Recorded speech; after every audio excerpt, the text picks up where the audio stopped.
बिस्मिल्लाहिर्रहमानिर्रहीम।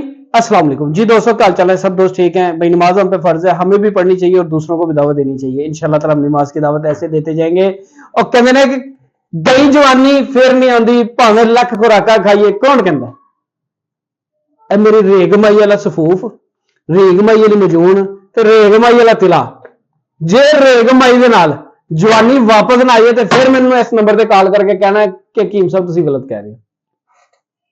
शिफा अल्लाह पाक दी जात ने देनी है, लेकिन चीज बनाई होवे ते चीज दसे ना तो फिर मजा कादा। चीज बनाई होवे रेगमाई, रेगमाई अल्लाह दे हुक्म नाल असीं रेगमाई पाने हैं मेरा वीर, वहाना से नहीं देखी।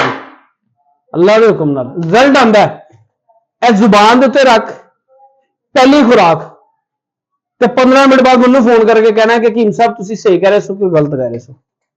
खाली रेगमाई नहीं है जाफरान है, झूठ बोलने वाले तो लाना थे।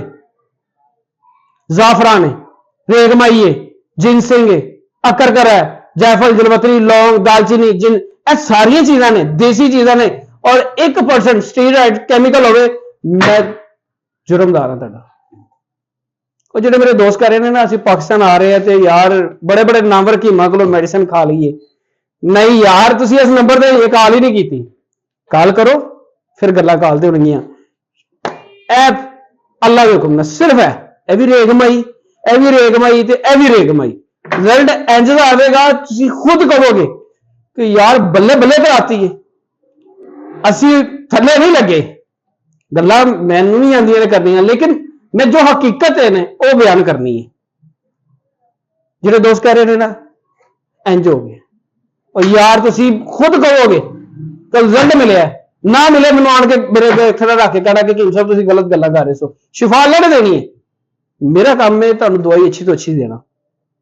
मेरा सफूफ रेगमई वाला अलहमदुलिल्लाह तुहाडा जिस तरह का मर्सी मसला है 10 साल पुराना 15 साल पुराना है।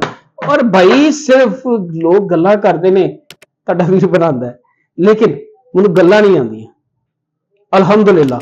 हाँ, इत्थे बैठ के नमाज की दावत जरूर देना। ऐ नहीं करना मेरी वीडियो लाइक करो शेयर करो।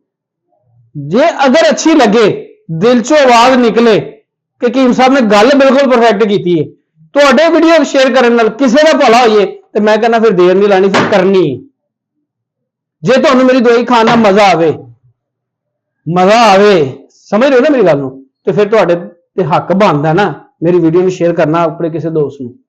उन्होंने कहा लै तू भी बड़े बड़े नामवर की मनी गल्लां करना है ना, ऐ खा के वेख।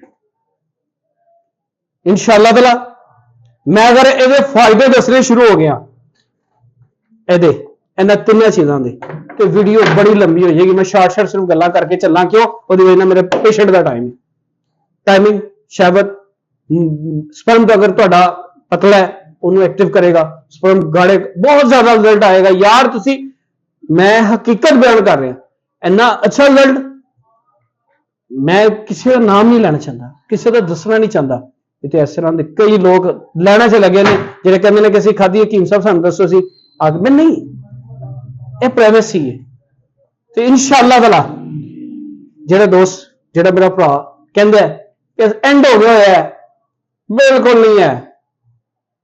अज मैनूं एक बंदे की कॉल आई, कहंदा इंज हो गया जिवें धागा हैगा, तो यकीन करो इंशाअल्लाह अल्लाह के हुक्म नाल इंज दा रिजल्ट मिलदा है।